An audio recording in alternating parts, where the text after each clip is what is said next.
আসসালামু আলাইকুম। আজকে আমরা আলোচনা করব এনটিআরসিএ মানে ১৯তম শিক্ষক নিবন্ধন সার্কুলার নিয়ে। ৬৯,৫৭৭টি পদ।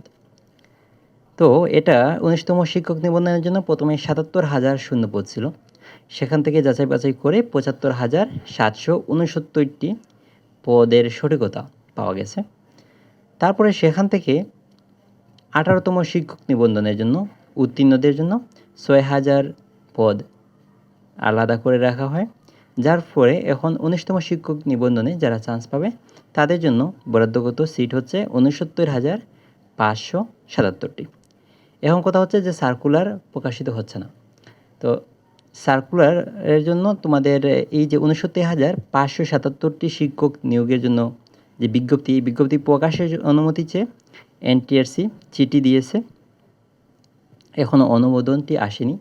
আর এই অনুমোদন না আসার একটা বড় কারণ হচ্ছে ১৯তম শিক্ষক নিবন্ধন থেকে এবার পরিবর্তিত হয়ে নবম শিক্ষক নিবন্ধনে সার্কুলার প্রকাশিত করার জন্য তারা চেষ্টা চালাচ্ছে, যাতে আগে ১৯তম শিক্ষক নিবন্ধনে যারা চান্স পেত তাদের আবার শিক্ষকের জন্য আলাদা বিজ্ঞপ্তি প্রকাশিত হতো, সেখানে যদি চান্স হয় তাহলে তাদের নিয়োগ দেওয়া হতো।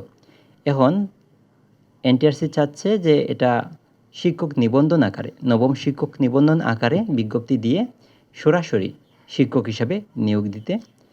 তো এই যে পরিবর্তনটা, এই পরিবর্তনের জন্য সভা অনুষ্ঠিত হবে, কিন্তু সেই সভাটা অনুষ্ঠিত হয়নি বা হচ্ছে না দেখে এই লেট হচ্ছে।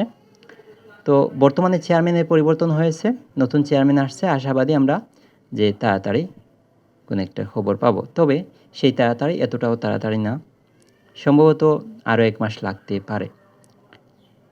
সিলেবাসে কোনো পরিবর্তন আসছে কিনা, এখন পর্যন্ত সিলেবাসে ওইরকম কোনো পরিবর্তন নেই, আপাতত আগের সিলেবাসই। তবে পরিবর্তন আসলে সেটা তো বিজ্ঞপ্তি আসলে আমরা বুঝতে পারবো। আপাতত আমরা আগের সিলেবাসেই প্রিপারেশন নিব।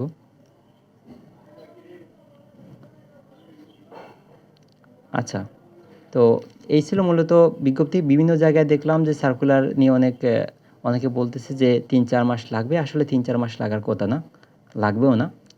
কারণ এর আগে শিক্ষকের যত নিয়োগের যত বিজ্ঞপ্তি ছিল সেগুলো মোটামুটি শেষের পর্যায়ে।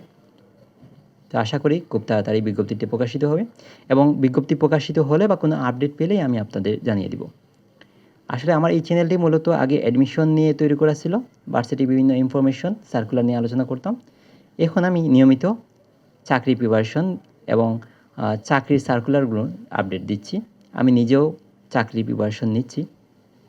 তো আপনারা যদি চান আমাকে সাপোর্ট করতে পারেন লাইক, কমেন্ট, শেয়ার করে, এবং পরবর্তী আপডেটগুলো পেতে অবশ্যই তো সাবস্ক্রাইব করে রাখবেন। অসংখ্য ধন্যবাদ। আল্লাহ হাফিজ।